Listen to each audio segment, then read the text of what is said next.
वह फूल से भी बढ़कर रिश्ते के सभी नौजवान साथियों को इंजीनियर धर्मपाल का नमस्कार।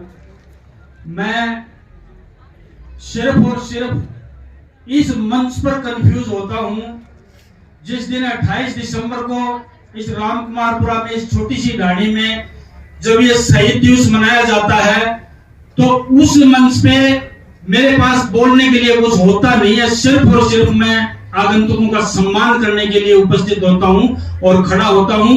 इसी के तहत मैं सम्मान करना चाहूंगा मेरे बड़े भाई की तरह सदा से स्नेह रखने वाले माननीय प्रदेश अध्यक्ष सतीश जी पूनिया का इस रामकुमारपुरा की धरती पर बहुत बहुत स्वागत है, बहुत बहुत आभार। युवा मोर्चे के जूनियर कहो चाहे हमारे साथ ये काम करने वाले कहो, और मेरे एक आग्रह पे सिर्फ और सिर्फ फोन करने के आग्रह पे भादरा से पधारे हमारे अशोक जी सैनी का स्वागत इस रामकुमारपुरा की धरती पर है। मैं स्वागत करना चाहता हूं। कर्नल साहब हैं जो हमारे मित्र हैं और इनकी कभी जरूरत पड़ेगी तो निश्चित रूप से इनको काम लेंगे। हमारे मित्र हैं कर्नल साहब जो उत्तर प्रदेश से पधारे हैं। ये रिटायर्ड कर्नल नहीं है, फर्जी टाई नहीं लगा रखी है, वर्तमान में कर्नल है। ये हमारे यहाँ एक स्थानीय नेता है जो फर्जी टाई लगा लगा के आपको कर्नल पेश करता है कि बाबा ये कर्नल बैठे हैं, तेरे छोरे को लगा दूंगा। बाबा बेचारा फेंक देता है, 35 साल से फेंक रहे हो, लेकिन ये वास्तव में 23 RR के कर्नल हैं। इनका चुप्पी से पधारने के लिए मैं मेरी मित्रता को बहुत बहुत धन्य समझता हूं और पूरे खेतड़ी उपखंड की तरफ से और रामकुमारपुरा की धरती पर आपका बहुत बहुत स्वागत है।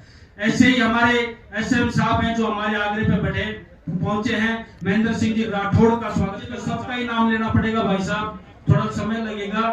तो मैं स्वागत करना चाहता हूं हमारे प्यारे लाल जी का, विकास जी भालोटिया का, और जो भी हमारे युवा महिला मोर्चे की अध्यक्ष बैठी है भाई सरोज जी चौरान बहन जी, हमारे OBC मोर्चा के बैठे हैं हीरालाल जी बैठे हैं, हमारे किसान मोर्चा के रतन सिंह जी बैठे हैं और सभी गोदौरा जी बैठे हैं, विशंबर जी पूनिया हमारे राष्ट्रीय प्रतिनिधि भी बैठे हैं, विष्णु जी चेतानी जी भी बैठे हैं, शिवराम जी गुप्ता बैठे हैं, सबका, और कविता जी जो नीमका थाना से पधारी हैं, शहीद की वीरांगना है, इनके भी बहुत बहुत सम्मान है। सबका सम्मान करते हुए पुनः एक बार पूरे मंच का आदर और सत्कार, किसी का नाम छूट गया हो तो मैं माफी चाहता हूं, निश्चित रूप से माफी चाहता हूं। के बीच में एक ऐसी शख्सियत बैठी है जिनने महावीर जी फोगाट, जिनकी बेटियों ने पूरी दुनिया में नाम रोशन किया है, निश्चित रूप से हमारे बुलाव पे पधारे हो, आपका बहुत बहुत सम्मान है। एक बार पुनः सभी मंचस्थ अतिथियों का पूरे खेतड़ी उपखंड की तरफ से और पूरे रामकुमारपुरा के सभी बुजुर्गों और नौजवानों की तरफ से आपका बहुत बहुत स्वागत, बहुत बहुत आभार कि हमारे आग्रह पर आप लोग पधारे हैं। मैं निश्चित रूप से इस कार्यक्रम में कोई राजनीतिक बात तो मेरे मुंह से निकली नहीं आज तक, लेकिन मैं इस मंच को एक विश्वास दिलाने के लिए खड़ा हुआ हूं आदरणीय भाई साहब और अन्य जो मेरे से सारे सीनियर नेता हैं। मैं ईमानदारी से, जो भी यहाँ पर कितने भी संख्या में हो, चाहे आप कम हो ज्यादा हो, ईमानदारी से आपको सौगंध है, आप ये बात हाथ खड़े करके बताना कि मैंने किसी को तेल के पैसे भी दिए हैं क्या, मोटरसाइकिल के तेल के पैसे भी दिए हैं क्या। कई बार राजनीति में थोड़ा सा बेईमान होना पड़ता है और राजनीति में चालाक भी होते हैं। कई बार ये कहा जाता है कि ये भीड़ इकट्ठी की गई है। मैं अपने आप को धन्य समझता हूं। हो सकता है कभी विधानसभा में नहीं पहुंचा या चुनाव नहीं जीता, लेकिन मैं धन्य समझता हूं कि मैं उस व्यक्ति का बेटा हूं जिसको 51 साल तक लोग आज भुला नहीं पाए और याद करते हैं, और हजारों की संख्या में यहाँ पर उपस्थित हुए हैं।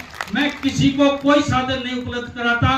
कई बार मुझे ताजुब होता है कि इतना स्नेह और प्यार, मेरे लिए इससे बड़ी कोई बात हो नहीं सकती। कोई जरूरी राज करो, मैं तो हमेशा हर मंच पे कहता हूं कि नेता वो नहीं होता जो कुर्सी का राज करता है, असली नेता वो होता है जो लोगों के दिलों पे राज करता है। और मेरे ऊपर आपका वो आशीर्वाद हमेशा बना रहता है।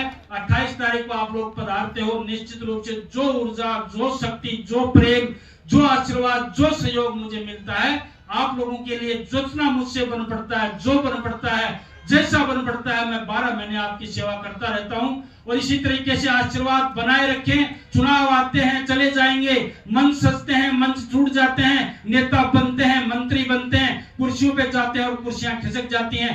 इसका कोई भी आप लोग मलाल ना करें। सिर्फ और सिर्फ बुजुर्ग आशीर्वाद बनाए रखें और नौजवान सहयोग बनाए रखें। मैं तो इसी आकांक्षा के साथ पुनः एक बार मैंने दोहराई थी ये बात कि इस मंच पे बोलने के लिए मेरे पास ज्यादा कुछ होता नहीं है, क्योंकि मैं उस परिवार से हूं जिस परिवार ने ये आयोजन सिर्फ और सिर्फ अखबार और उसके माध्यम से किया है। आप लोग पुनः एक बार निश्चित रूप से बहुत बहुत धन्यवाद और साधुवाद के पात्र हो। जो भी नेतागण पधारे हैं, जिन्होंने एक एक चरण रखा है, मेरे सर माथे पे है, मैं पुनः एक बार शहीद परिवार की तरफ से सबका बहुत बहुत धन्यवाद साधुवाद करते हुए आप सभी को बहुत बहुत धन्यवाद करता हूं। सबको राम राम, जय हिंद।